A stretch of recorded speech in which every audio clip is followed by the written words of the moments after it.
Rare Voice is the phone in my home. It's the one I can afford. Rare Voice gives me lower LD. And you know it gives me more. I get local calls for free, and I can win big prizes too. Rare Voice makes my family rejoice. Rare Voice is the choice for me. Your new home phone is here. Sign up for Rev Voice today, and you can win great weekly prizes and a brand new Honda CR-V from Nassau Motor Company. Get Rev Voice home phone for as low as $14.99 a month. Call us at 601-8992 or visit us online at cablebahamas.com/RevVoice. Rejoice this Christmas with Rev Voice. Good evening, Bahamas. I'm Christina McNeil, and this is NB12 for Tuesday, December 11th, 2012, broadcasting from the Cable 12 studios on Robinson Road. In news tonight, government to launch an investigation into how sensitive National Insurance Board information is being leaked, where the Public Managers Union stands on the controversy surrounding NIB, the story of a man whose life was forever changed following an armed robbery. We have those stories and much more coming up tonight. Your NB12 starts right now.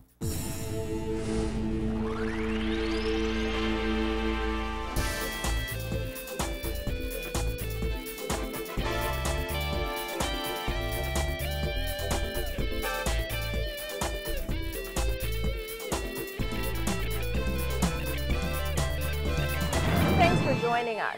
Since coming to office in May, the Christie administration has repeatedly expressed concern over the $504 million deficit it met in place. That's why some people were outraged to learn that a handful of executives at the National Insurance Board recently received salary increases to push them over the $100,000 mark. The Minister for National Insurance went on the defensive today when asked to justify those increases, saying an investigation will be conducted to determine how that sensitive information was leaked. Vonique Toot reports.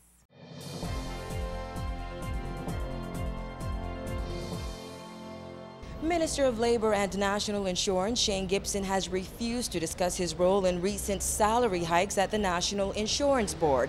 5 of 10 NIB executives recently received increases, pushing their take-home pay above $100,000.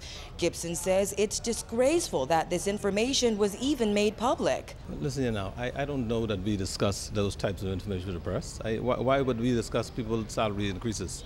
I don't know that that's appropriate. You think that's appropriate? Considering the information was leaked, it was no, but that don't mean I have to exacerbate the situation by going into it. What I'm saying is whoever's leaking the information obviously is trying to be mischievous. I don't know that there was a salary increase for 5 NIB executives. I don't know that. What I'm saying is even if I knew, I wouldn't discuss it in the press. Why would I do that? When the Human Resources Committee met back in September, management advanced the recommendation for salary increases for 2 positions. One moved from $100,000 to $125,000. Another moved from $99,000 to $120,000. Then, in early October, salary increases were advanced for 3 more executives, pushing them over $100,000. NIB Director Algernon Cargill was not one of them.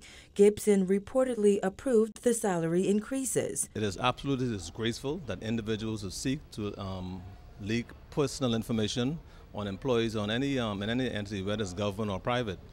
But all I'm saying is I'm not going to add it by discussing it. You know, an investigation into the leak? We are doing an investigation to try and determine how the information was leaked, why, because I think it's wrong. You know, people's personal information should be their personal information. And if we have to deal with certain situations when it comes before us, then we deal with it. He also refused to discuss NIB executives' bonuses. Some people feel those increases were not justified considering the current economic climate. We also asked Prime Minister Perry Christie about the matter today. He claims he was not aware of those salary increases. I don't know of any executive adjustments of salaries. I mean, if you can ask him and whatnot, but all that has happened in national insurance will be accounted for in the audit.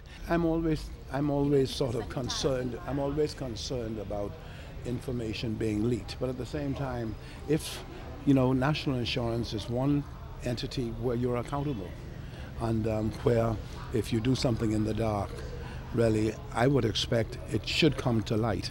The Prime Minister noted that something like this wouldn't necessarily be brought to his attention. And the board may have recommended to the minister making adjustments to have a realistic link between what the director was making and what other members of the executive was making. In any event, it's all a matter now open to review. I gotta go. Christie says this latest development in the NIB debacle highlights the need for the audit currently being conducted. He expects that audit to be complete by the end of this week. Reporting for MB12, I'm Vonique Toot. Well, the Public Managers Union today weighing in on the NIB controversy. Celeste Nixon reports. Head of the Public Managers Union, Winston Moss, refused to take sides in the ongoing NIB controversy, however urged managers to protect sensitive information following the leak of salary and bonus figures of top NIB officials. While the Public Managers Union doesn't have an official position on the range of allegations made concerning the NIB executives, PMU President Winston Moss said the matter should be handled with more consideration. The Public Managers Union really doesn't have an official position on what's happening at the National Insurance Board between the director and the chairman. However, you know, it's pretty sad to see the information, the kind of information that's actually being publicized in the news media. This is an ongoing Supreme Court case, and we had hoped that management would have been able to deal with that situation a little bit more discreetly. Moss, who represents 120 managers at NIB, urged them not to disclose this type of information to the public. He said NIB is functioning normally and the work of middle managers will not be affected by the situation, which he hopes is resolved shortly. I encourage management to desist from playing out the case in the news media. Let the reports and the facts speak for themselves and allow the Minister and Prime Minister to make their decision once they've gotten all the facts. Moss said he first learned of the large bonus payouts through the media. He expressed surprise over the amount NIB executives have been pocketing, saying middle managers have been receiving bonuses of $1,000 for some 6 years now, unable to negotiate additional amounts. I'm sure there are other bonuses in other union contracts. It's just that, and I'm sure executives of other companies have bonuses. I think the Bahamian public was just surprised at the amount of bonuses were being paid to our executives at NIB. So As a matter of fact, I was surprised. Yeah. They have a contract, and I don't know how that is negotiated. The amounts seem to be high, so whether they're reasonable or not, I can't say at this time. Moss said 2 years ago, the Public Managers Union and NIB executives did discuss implementing a performance evaluation appraisal where bonuses would be paid based on performance levels. However, an agreement could not be reached. Reporting for MB12, I'm Celeste Nixon. And on a different note, each year many Bahamians become victims of armed robberies, some so violent that their lives are forever changed.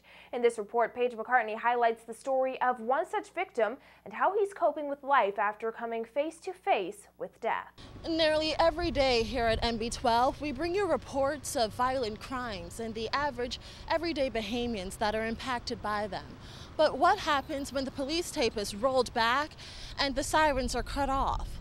Well, today we're telling you the story of 24-year-old Jerome Smith, whose life changed drastically on this very spot 4 years ago on June 5th, 2008, when a robber attacked him using a rock to smash his head in, leaving him almost dead.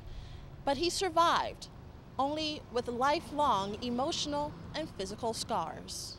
Jerome, like scores of other Bahamians, has been left to pick up the pieces. He said before his brutal assault, he was a typical 20-year-old. However, Jerome admits he was sliding down a slippery slope. But he says his attack changed everything. Jerome recalled that fateful day. He was walking from Porky's gas station on East Street South to his home on Antonio Drive with his female cousin when an unknown male started throwing derogatory jeers at her. He chimed in to defend her. I got in and I asked, and I tried to solve the problem, asking him what he was the whole purpose of that and all that. The next thing I know, he's requesting my money, like demanding my money, and then from there, it just escalated to when me and my god sister, we tried to run off, and by the time we made it by the corner, the turn for Antonio Drive, that's where he came, and he He came running with this block in his hand, and he stuck up on the back of me, and he struck me with this block. And when he struck me with the block, I tumbled over, and as soon as I tumbled over, he sat on my back and he started just beating the block in my head right in the middle of the road. He needed multiple surgeries to help rebuild what was left of his skull after the attack. Jerome suffered severe damage to the right side of his brain, which controls the functions of the left side of his body. Now he walks with a limp and has trouble moving. And every time he looks in the mirror, Jerome comes face to face with a reminder of his near-death experience. A lot of people used to always joke with me and say I used to be a ladies' man, right?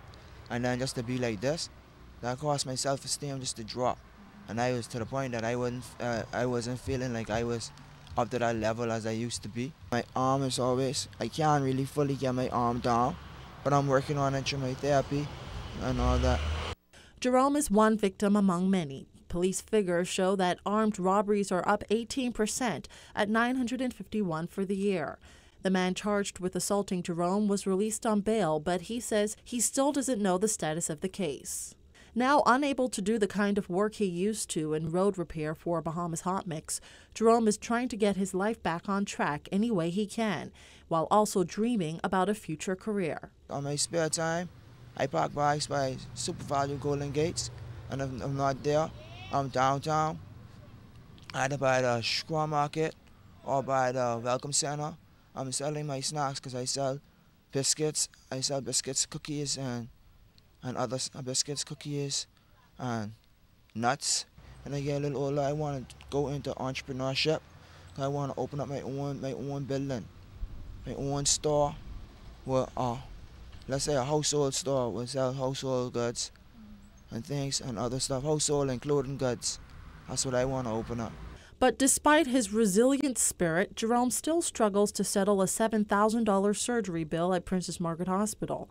He also wants a final reconstructive cosmetic surgery that would attach an artificial plate to his skull and give it a normal shape. While he works toward those goals, Jerome said it has been the church that has helped him regain a renewed sense of happiness and inner peace.